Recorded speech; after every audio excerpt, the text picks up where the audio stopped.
मानने के लिए बनते हैं। अध्यक्ष जी मैं इनको टोकना मानने के लिए बनते हैं। अरे भाई बैठो ना, बैठ जाइए, अरे भाई बैठो ना, बैठ जाइए। अरे तो आप बोलिए, सब लोग बैठिए, बोलिए। गौरव बैठिए। सौगत दादा, आपको मैं अवसर दूंगा बोलने के लिए। अरे आप बैठिए, मैं आपको अवसर दूंगा। गौरव को बैठिए।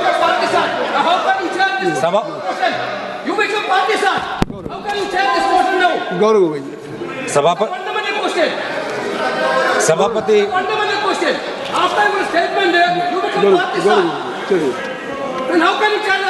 गौरव को नथिंग विल। सभापति महोदय, मैं आपका शुक्रिया अदा करना चाहूँगा। आज की इस चर्चा में जब मैं भाग लेने जा रहा था तो मेरी शुरुआत अलग थी, लेकिन अब जो हमने हाउस में विटनेस किया, मैं सीधा Supreme Court of India in नमाम रेबिया वर्सेस डिप्टी स्पीकर में सुप्रीम कोर्ट ने क्या कहा, मुझे उनकी बात पहले याद आ रही है, क्योंकि उस जजमेंट में सुप्रीम कोर्ट ने कहा the speaker is expected to have a sense of elevated independence. पे रूलिंग आ चुकी है सर, मैं तो भाषण दे रहा हूँ, मैं तो चर्चा दे रहा हूँ सर, मैं तो चर्चा में भाग ले रहा हूँ, मैं बोल रहा हूँ कि मेरी चर्चा की शुरुआत अलग थी। अभी हाउस में जो मैंने विटनेस किया वो मेरा ध्यान सुप्रीम कोर्ट के जजमेंट में ले गया, जो जजमेंट मैं आपके सामने पढ़ रहा हूँ। The speaker is expected to have a sense of elevated independence, impeccable objectivity, and irreproachable fairness, and above all, absolute impartiality. Impartial का expectation होता है जो भी स्पीकर साहब होते हैं या स्पीकर साहब के चेयर पे बैठते हैं। तभी मैंने आपको अनुमति दी है, मैं तो जावेद साहब को देता, मैं जावेद साहब को देता। आपका संकल्प नहीं है, आप क्यों नहीं? संकल्प जावेद साहब का है और फिर भी ये चेयर आपको अनुमति दे रहा है और इस चेयर के संकल्प परंपरा है, संकल्प नहीं, कभी परंपरा है, उसका परंपरा है। कहाँ परंपरा है? परंपरा है। मैं बताऊं नहीं, 94 क्या परंपरा है? 1987 में सोमनाथ चटर्जी ने दिया था, उन्होंने शुरू किया, कहीं ने आप परंपरा दिखा दी। मेरा टाइम अविश्वास पार्टी का टाइम मत काटेगा सर, पार्टी का टाइम मत काटेगा। आप बैठिए सुरेश जी, आप बैठिए। सर, मैंने दोबारा कहा, मुझे लगता नहीं कि कुछ आपत्तिजनक बात की मैंने कहा कि सुप्रीम कोर्ट ये एक्सपेक्ट करता है अपने नवाब रेबिया के जजमेंट में, जो स्पीकर है और जो भी स्पीकर के चेयर पर बैठता है वो इम्पार्शियल होगा, वो न्यूट्रल होगा। ये सुप्रीम कोर्ट का जजमेंट है।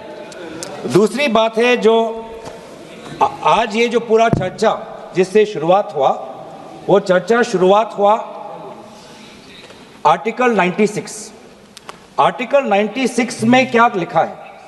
उसमें लिखा है द स्पीकर और the deputy speaker not to preside while a resolution for his removal from office is under consideration. The key word is the speaker cannot preside. He might be present, but he cannot preside.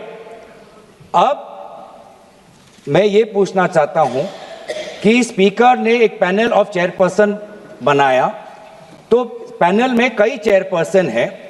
इस panel में कौन से chairperson chair पर बैठेंगे, ये कैसे decide हुआ?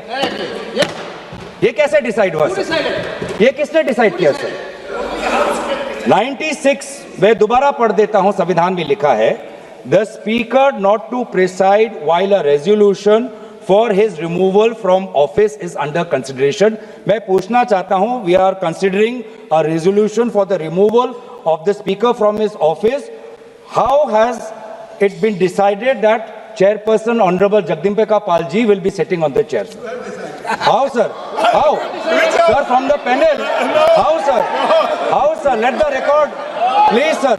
Let the record state we are registering our strongest protest that the House has no record of from the panel of chairperson. The chairperson currently occupying should be the person presiding. The House has no record, sir. Let that be go.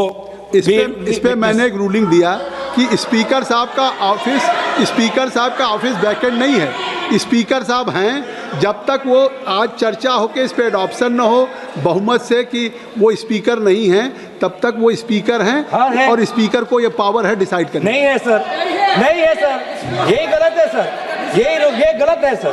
ये speaker not to preside while a resolution for his removal from office is under consideration, cannot preside, तो कहाँ है power sir?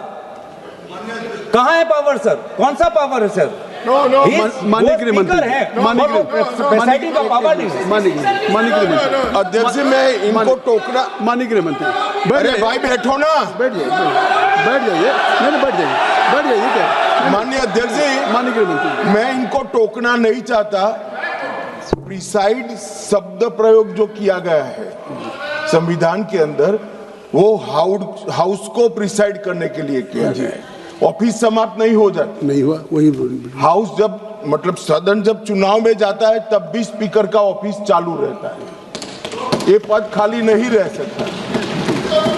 ये जो गलत interpretation करे, एक सीमित उद्देश्य के लिए ही मैं खड़ा हूं। मैं इसमें कह दूं कि बात अभी माननीय गृह मंत्री जी ने कही है, अगर ये हाउस डिजॉल्व भी हो जाए तब भी स्पीकर का पद रहता है, जब तक कि नया सदन गठन ना हो जाए और जब तक नया सरकार या नई स्पीकर का चुनाव नहीं होता है। अब गौरव गोगोई जी, आपका रूलिंग गलत है। संविधान की बात कर रहे हैं। You must read, Mr. Suresh. If I am mentioning from chair,